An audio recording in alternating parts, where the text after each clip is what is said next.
Hola, ¿qué tal? Hoy vamos a analizar a fondo una idea que yo creo que a todos nos da vueltas en la cabeza. ¿Cómo cambiar de verdad?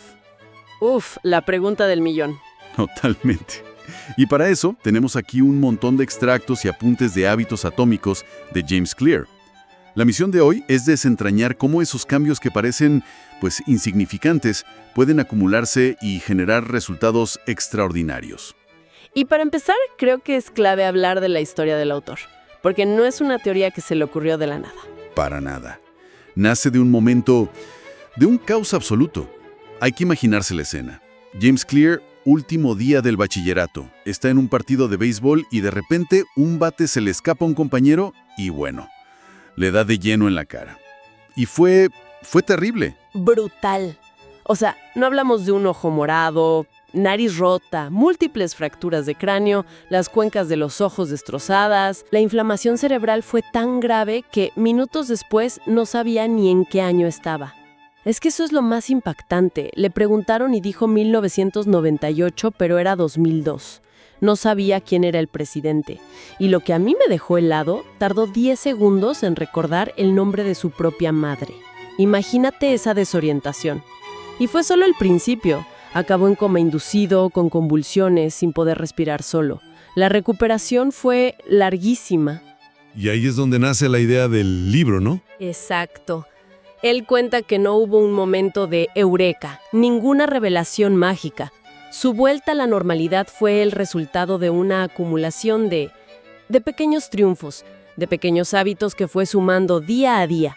Es como el efecto bola de nieve. Una cosita chiquita que, si la mantienes, acaba creando una avalancha. Creo que a todos nos ha pasado lo contrario. Intentas un gran cambio, te frustras a la semana y lo dejas. Justo. Él lo llama el interés compuesto de la superación personal. Y el ejemplo que usa para ilustrarlo es potentísimo, el del equipo de ciclismo británico. Ah, sí, que durante 100 años fueron la definición de la mediocridad. Peor que eso, eran un chiste. Desde 1908 solo habían ganado una medalla de oro olímpica. Una. Y lo leí en los apuntes. Los fabricantes de bicicletas se negaban a venderles material por miedo a que mancharan su reputación si los veían con sus productos. Eran el anti-marketing. Están a un nuevo director, Dave Brailsford, que llega con una filosofía que al principio sonaba, pues, casi ridícula. ¿La agregación de ganancias marginales? Esa misma. La idea era simple. Buscar una mejora de apenas un 1% en todo, en cada pequeña cosa que tuviera que ver con montar en bicicleta. A ver, mejorar el asiento un 1% para que sea más cómodo tiene sentido, o ponerle alcohol a las ruedas para que agarren mejor, son cosas, digamos, lógicas. Claro, pero es que no se quedaron ahí, y aquí es donde la cosa se pone increíble. ¿Qué más hicieron? De todo. Contrataron a un cirujano para que le enseñara a cada ciclista la forma correcta de lavarse las manos para evitar resfriados. ¿En serio? Sí. Probaron docenas de geles de masaje para ver cuál aceleraba más la recuperación. Llevaban sus propias almohadas y colchones a los hoteles para que cada atleta durmiera exactamente igual cada noche. No puede ser. Espera, mi detalle favorito es el del campeón del equipo. Que pintaron el interior de blanco. Eso es buenísimo. Y no por estética.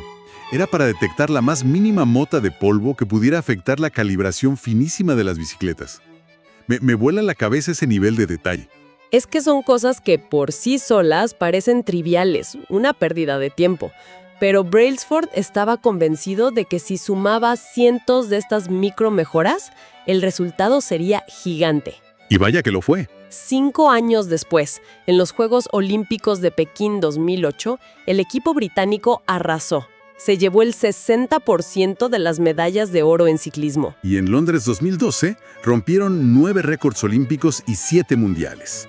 Pasaron de ser un chiste a una dinastía imparable. La historia es increíble. Es que nos obsesionamos con el gran golpe de suerte, el cambio radical, y subestimamos por completo el poder de ser un poquito mejor cada día. El autor usa una analogía genial. ¿La del avión? Esa. Un avión despega de Los Ángeles hacia Nueva York. Si el piloto ajusta la trayectoria apenas 3.5 grados hacia el sur, un cambio que ni se nota en la cabina. No aterrizaría en Nueva York, aterrizaría en Washington, D.C. Esos pequeños hábitos diarios son ese ajuste de 3.5 grados. Lo cual nos lleva a la pregunta clave. Si esta idea del 1% es tan poderosa, ¿por qué nos cuesta tanto mantenerla? ¿Por qué empezamos con toda la energía y a las 3 semanas ya tiramos la toalla? A correr, lo hago un mes, no veo un cambio drástico en el espejo y pienso, pues esto no funciona. Y lo dejo. Es muy frustrante. Esa frustración tiene un nombre en el libro, la meseta de potencial latente. La meseta de potencial latente. Suena complejo. Pero la idea es sencilla. Es la brecha entre lo que esperamos que pase, que es un progreso lineal, y lo que realmente pasa. El progreso no es lineal, es exponencial, y los resultados grandes tardan en llegar. A ver, explícamelo con la analogía del libro, la del cubo de hielo, que me pareció buenísima. Claro, imagina que estás en una habitación muy fría, a 4 grados bajo cero, y tienes un cubo de hielo en la mesa. ¿Ok? Empiezas a subir la temperatura, grado a grado, de -4 a -3. No pasa nada. De -3 a -2. Sigue sin pasar nada. El cubo está ahí, sólido, y uno podría pensar que el esfuerzo es inútil, porque no ve ningún resultado. Exacto. Pero todo ese trabajo no se ha desperdiciado. Se ha estado acumulando. Y en el momento en que la temperatura sube ese último grado, de -1 a 0, ¡Boom! Se desata el cambio. se desata un cambio brutal y el hielo empieza a derretirse. Los hábitos funcionan igual. Durante semanas o meses puede parecer que no pasa nada, pero estás acumulando potencial. Estás calentando la habitación. El resultado más potente siempre está diferido. Entonces, para superar esa meseta o ese abismo de la desilusión, no se trata de tener más fuerza de voluntad, sino de cambiar el enfoque. Cierto, precisamente. El libro propone 2 cambios de mentalidad que son fundamentales. El primero, olvídate de las metas y enfócate en los sistemas. Ok, diferencia entre meta y sistema. Una meta es el resultado, ganar un campeonato. Un sistema es el proceso, ir a entrenar todos los días. Ah, claro. El problema de la meta es que es un evento. Mi meta puede ser limpiar mi habitación. ¿Lo hago? Éxito. Pero si mi sistema, o sea, mis hábitos de desorden, sigue igual, En 2 días la habitación vuelve a ser un caos. has dado en el clavo. Las metas marcan la dirección, pero los sistemas garantizan el progreso. No te elevas al nivel de tus metas, caes al nivel de tus sistemas. Me encanta esa frase. Y esto nos lleva al segundo cambio de mentalidad, que es todavía más profundo. El cambio basado en la identidad. Esto me pareció lo más revelador de todo. Él habla de 3 capas de cambio, como círculos. La de afuera son los resultados. Lo que obtienes, La del medio son los procesos. lo que haces. Y el núcleo, la más importante, es la identidad. ¿Quién crees que eres? Y casi siempre empezamos al revés, ¿no? Siempre. Empezamos por fuera. Quiero perder 10 kilos. Es un resultado. El problema es que eso choca con tu identidad actual. Si te ves como una persona que no disfruta del ejercicio. Cada vez que vas al gimnasio estás luchando contra ti mismo. Es agotador. Exacto. Pero ¿cómo se cambia la identidad? Al principio se siente un poco falso, ¿no? Claro, como si fueras un impostor. Decir soy un corredor cuando apenas puedes trotar una cuadra, suena que te estás engañando a ti mismo. Esa es la objeción clave. Y la respuesta del libro es brillante. No se trata de mentirte, se trata de darte pruebas. Pruebas. Sí. Cada acción que tomas es como un voto por el tipo de persona que quieres ser. La meta real no es correr un maratón, es convertirte en corredor. No es leer un libro, es convertirte en lector. Justo. Entonces, si hoy salgo y corro, aunque sea solo por 5 minutos, he emitido un voto para mi identidad de corredor. Exacto. Y si mañana lo hago de nuevo, es otro voto. Y con suficientes votos, la evidencia empieza a ser tan fuerte que tu propia percepción de ti mismo cambia. Precisamente. Empiezas a creerlo porque tienes pruebas. Y cuando el orgullo por esa nueva identidad entra en juego, la motivación se vuelve interna. Ya no necesitas fuerza de voluntad para no saltarte un entrenamiento, porque Un corredor no se salta los entrenamientos. Simplemente actúas en congruencia con quien eres. ahí está. Vale. El por qué está clarísimo. La filosofía es potentísima. Pero ahora vamos a lo práctico. El cómo. ¿Cómo construimos estos sistemas en el día a día? Aquí entran las 4 leyes del cambio de conducta, que son básicamente un manual de instrucciones. Se basan en el ciclo de un hábito, que tiene 4 pasos: señal, anhelo, respuesta y recompensa. Señal, anhelo, respuesta, recompensa. Para crear un buen hábito, tienes que hacer que la señal sea obvia, el anhelo atractivo, la respuesta sencilla y la recompensa satisfactoria. Empecemos por la primera. Hacerlo obvio. Hacerlo obvio, la señal. Para esto, hay dos estrategias muy concretas. La intención de implementación. Que es ser súper específico, ¿no? No decir voy a meditar más. Exacto. Es decir, voy a meditar durante 1 minuto a las 7 de la mañana en la cocina, con lugar y hora. Y la otra es la acumulación de hábitos, que es enganchar un nuevo hábito a uno que ya tienes. Por ejemplo, después de servirme mi primera taza de café, voy a escribir una frase en mi diario. El café es la señal que dispara el nuevo hábito. Ok, obvio. La segunda ley. La segunda ley es hacerlo atractivo. Nuestro cerebro funciona con dopamina. Anticipar una recompensa nos motiva. Así que hay que hacer que el hábito parezca más atractivo. Ser con una que quieres hacer. Por ejemplo, solo me permitiré ver mi serie favorita de Netflix mientras estoy en la caminadora. O voy a escuchar mi podcast preferido únicamente mientras ordeno la casa. Asocias lo aburrido con algo que te da placer.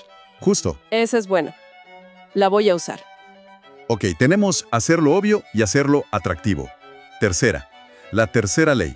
Hacerlo sencillo. Este es crucial. Vivimos en una cultura que glorifica el esfuerzo, pero la realidad es que la naturaleza humana siempre busca la ley del mínimo esfuerzo. Hacemos lo que es más fácil. Reducir la fricción, como dicen. Exacto. Y la estrategia estrella aquí es la regla de los 2 minutos. La regla de los 2 minutos. Cuando empieces un nuevo hábito, debe tomar menos de 2 minutos. Si quieres leer más, tu hábito no es leer 30 minutos, es leer una página. Pero leer una página no te convierte en lector. Se siente casi como hacer trampa. No es trampa, es dominar el arte de presentarse. El objetivo no es el resultado inicial, es estandarizar el hábito de empezar. Cualquiera puede leer una página, y una vez que has empezado es mucho más fácil seguir. Primero estableces el hábito, ya lo optimizarás después. Me gusta. Facilita ese primer paso que es el más difícil.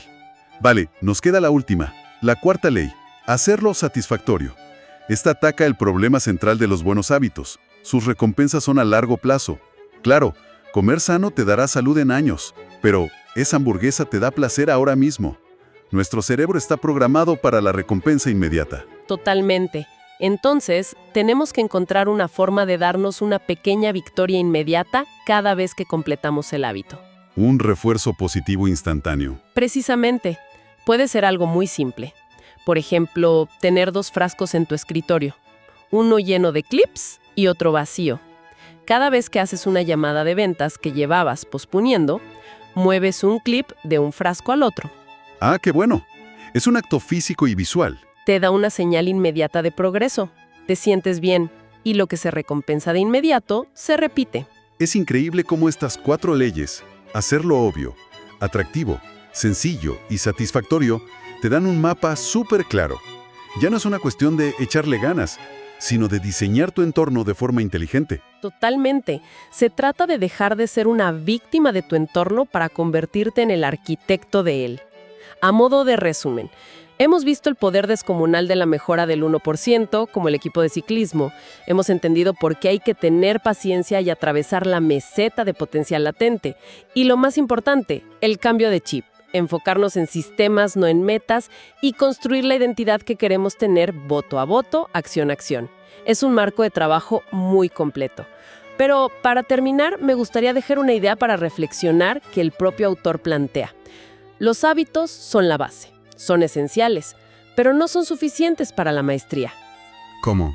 De hecho, tienen un lado oscuro. Un lado oscuro. A ver, cuéntame. A medida que un hábito se vuelve automático, dejamos de prestarle atención, nos volvemos complacientes, caemos en la repetición inconsciente y dejamos de notar los pequeños errores.